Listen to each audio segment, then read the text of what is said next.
Assalamualaikum warahmatullahi wabarakatuh. Apa kabarnya Sobat Guru Indonesia? Selamat datang di Teh Inep Channel. Di video kali ini Teh Inep akan berbagi seputar perangkat ajar yang hari ini sedang dibutuhkan oleh guru-guru di Indonesia, khususnya guru bahasa Indonesia. Nah, saksikan terus videonya.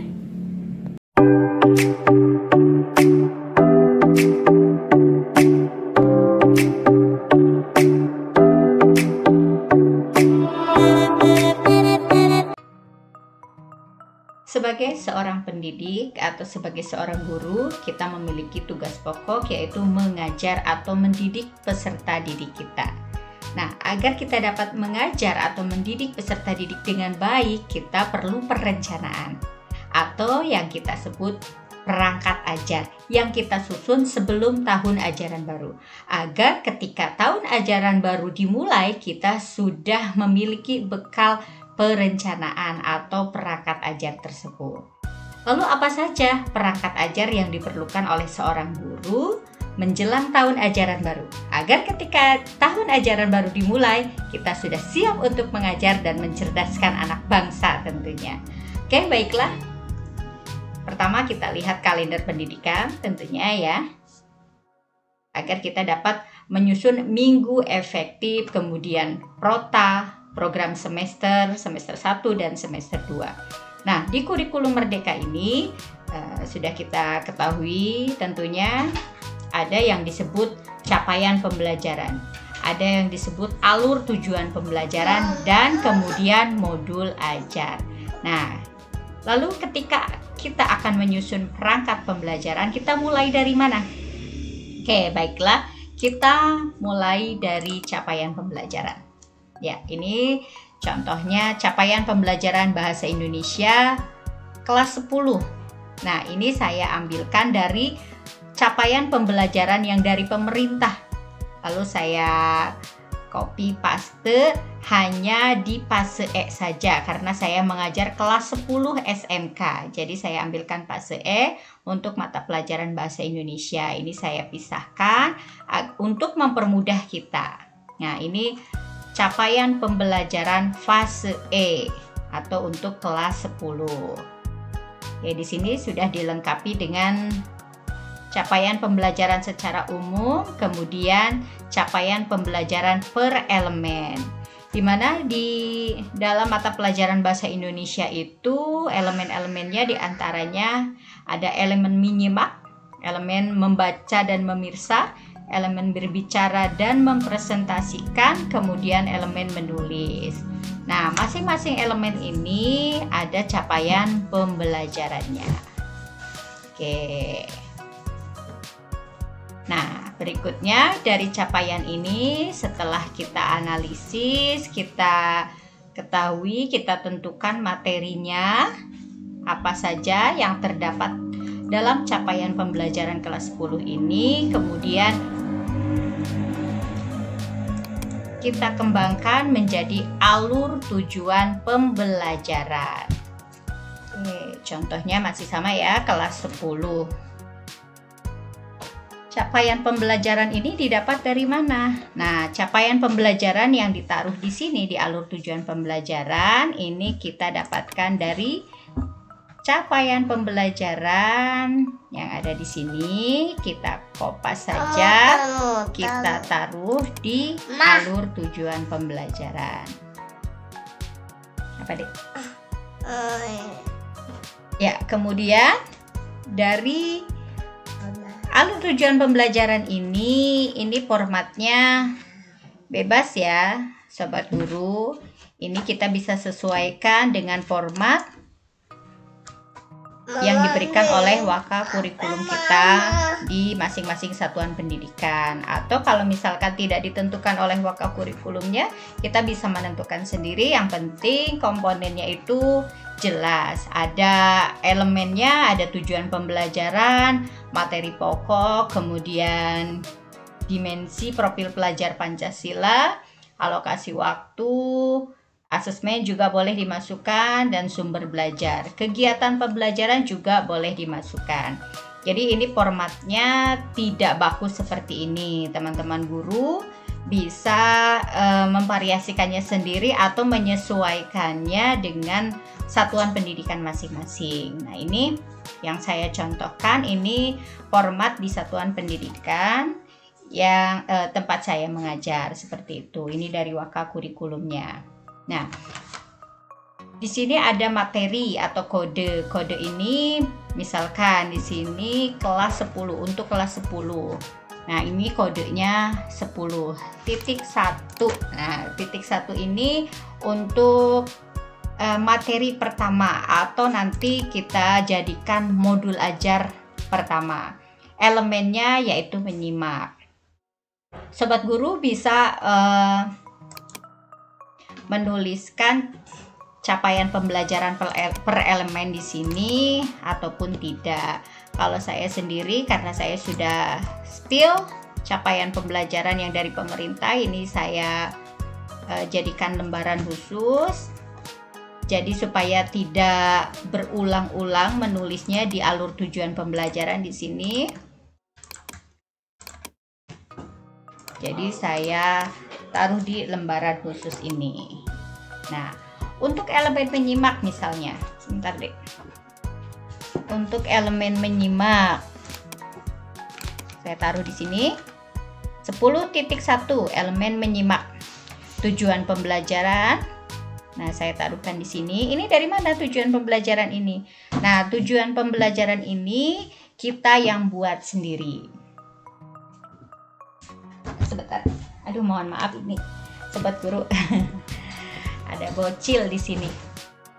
Nah, tujuan pembelajaran ini dikembangkan dari capaian pembelajaran per elemen. Nah, di sini elemen menyimak, ini tujuan pembelajarannya.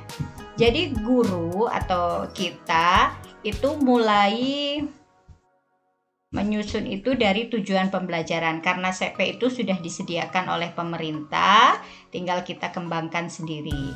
Nah, kita mulai dari menyusun tujuan pembelajaran ini.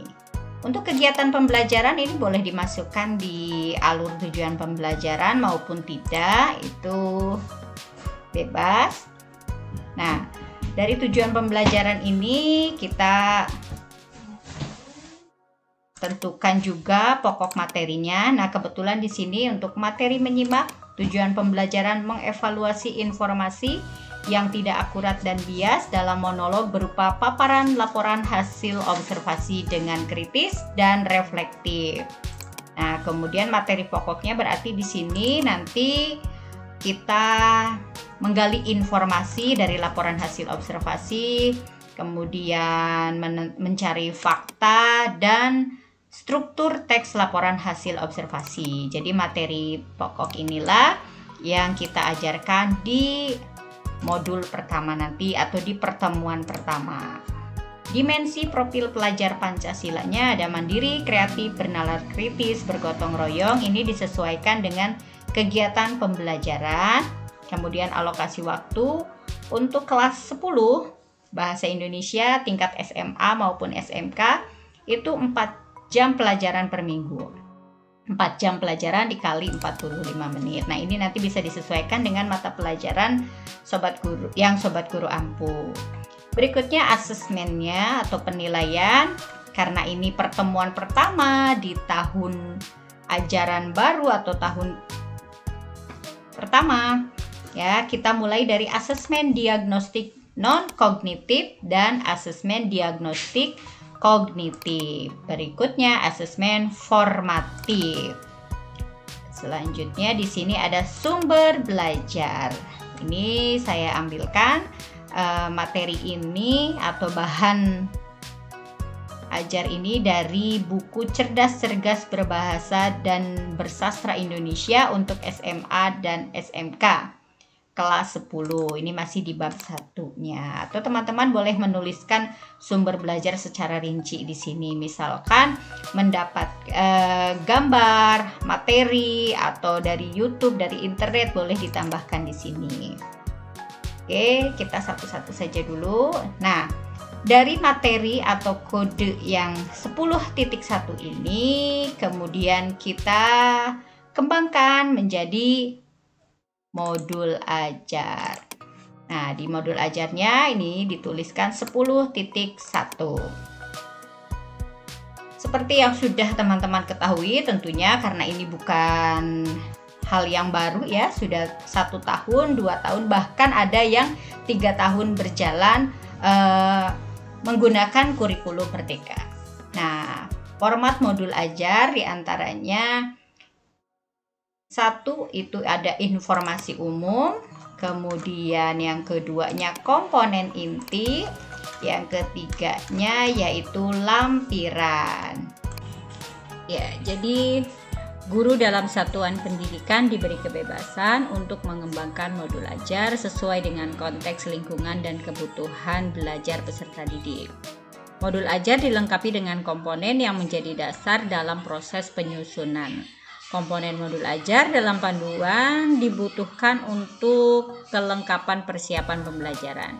Komponen modul ajar juga bisa ditambahkan sesuai dengan mata pelajaran dan kebutuhan masing-masing satuan pendidikan atau guru pengampu. Nah, saya tidak akan menjelaskan secara rinci komponen-komponen modul ajar pada video kali ini. Jadi target kita adalah menyusun perangkat ajar. Kita mulai tadi dari capaian pembelajaran, kemudian alur tujuan pembelajaran, dan selanjutnya modul ajar. Oke, ini dia modul ajarnya.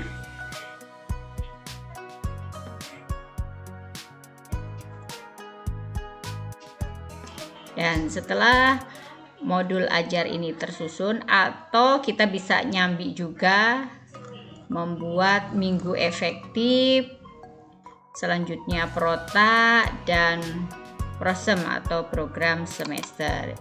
Jadi kita sambil kesana kesini saja, sekali analisis mingguan, kemudian kita cocokkan lagi dengan alur tujuan pembelajaran, sudah sesuai atau belum. Jadi tidak satu-satu. Kalau misalkan satu-satu, misalkan kita menyelesaikan dulu minggu efektif, program tahunan, program semester, kemudian sudah selesai baru kita menyusun alur tujuan pembelajaran. Nah, tiba-tiba ada jam yang kurang sesuai, akhirnya nanti kita bingung mau merubahnya dari sisi mananya nih. Jadi kita sambil menyesuaikan saja. Nah, tadi kita sudah tahu ya capaian pembelajarannya, kemudian kita menyusun alur tujuan pembelajaran. Nah, di sini kan ada alokasi waktu. Coba kita sesuaikan dengan minggu efektifnya. Tentu saja setelah kita melihat kalender pendidikan, ya di sini sudah dihitung terdapat berapa minggu efektif dan minggu tidak efektif. Nah, ini ketemunya dalam 1 tahun itu 36 minggu efektif, atau dalam 1 semester 18 minggu efektif. Ini di semester 1 untuk kelas 10 Bahasa Indonesia ada 72 jam pelajaran. Nah, ini terdapat 18 minggu kali 4 jam pelajaran. Di sini sudah berikut atau termasuk kegiatan proyek penguatan profil pelajar Pancasila dan asesmen harian. Oke, di mana proyek penguatan profil pelajar Pancasila itu di kelas 10 tingkat SMA atau SMK. Itu kita bisa lihat di spektrumnya dulu. Sebentar. Spektrum kurikulumnya. Nah, ini struktur kurikulum. Kita buka dulu. Nah, ini dia. Untuk bahasa Indonesia, alokasi P5 per tahun itu ada 36. Nah, berarti jumlah jam pelajaran per tahun bahasa Indonesia itu ada 144. Itu sudah untuk P5 36, sehingga alokasi intrakurikuler itu ada 108. Oke, dari sini kita kembali ke minggu efektif. Nah, kita ambilkan untuk asesmen harian. Misalkan asesmen harian dilaksanakan 3 kali dalam satu semester. 3 kali ini kita 2 jam saja, berarti sudah 6 jam pelajaran untuk asesmen hariannya. Nah, untuk kegiatan KBM efektifnya 66 jam pelajaran, asesmen hariannya itu ada 6 jam pelajaran, untuk cadangan di sini kita tidak ada, sehingga total jam pelajaran per semester itu 72 jam pelajaran.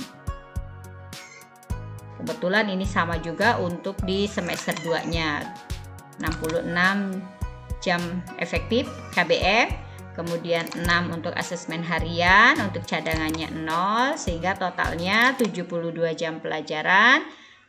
Jika dijumlahkan, nah ini ada di program tahunan, jika dijumlahkan seluruhnya itu 144.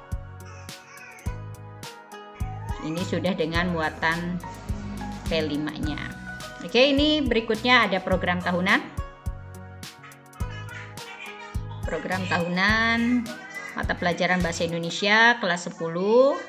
Nah, ini diambilkan dari mana? Nah, yang dituliskan di sini di program tahunan ini kita sesuaikan juga dengan ATP-nya, dengan alur tujuan pembelajaran. Nah, tujuan pembelajaran yang ada di ATP ini kita kopas. Ya, kita kopas, kita taruh di program tahunan. Nah, terdapat 1, 2, 3 sampai 12 tujuan pembelajaran ini, misalnya untuk bahasa Indonesia program tahunan ini ada 12 untuk semester pertama, ada 12 tujuan pembelajaran untuk semester keduanya. Nah, kemudian untuk alokasi waktu proyek penguatan profil pelajar Pancasilanya, semester 1 ada 18 jam pelajaran, semester 2-nya 18 jam pelajaran. Jika ditotal untuk P5-nya itu ada 36. Sehingga seluruh jumlah atau total jam pelajaran per tahun itu sudah pas 144. Seperti itu pembagiannya. Kemudian kalau kita sudah menyusun program tahunan ini, kita bisa dengan mudah menyusun program semester karena hanya tinggal membagi 2 saja. Dari program tahunan ini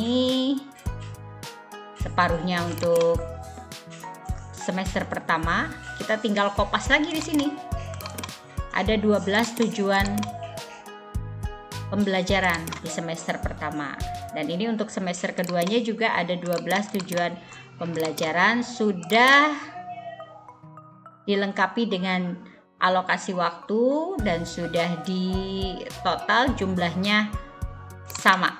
Nah, jumlahnya pas sekali. Jadi tidak berbeda antara program tahunan dengan program semester jika dijumlahkan. Di program tahunan totalnya itu 144, sudah berikut dengan P5.